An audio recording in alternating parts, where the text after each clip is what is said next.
ಎಲ್ಲ ಹೊಸಪೇಟೆ ಜನಗೆ ನನ್ನ ನಮಸ್ಕಾರ.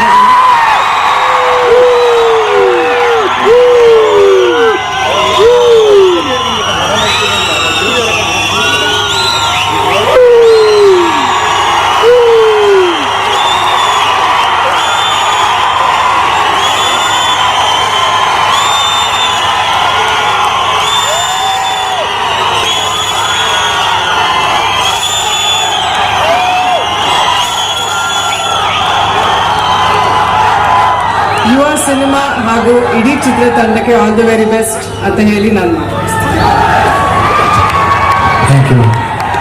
Thank you so much ma'am. Ma'am ನೀವು ಇಲ್ಲೇ ಇರಬೇಕು, ನಮ್ಮೆಲ್ಲರ ಶಕ್ತಿಯಾಗಿ ನೀವಿಲ್ಲೇ ಇರಬೇಕು, ನಮ್ಮ ಶಕ್ತಿಯಾಗಿ. ಯಾಕಂದ್ರೆ ಅಪ್ಪು ಮಗ ಇವಾಗ ಮಾತಾಡ್ತಾರೆ.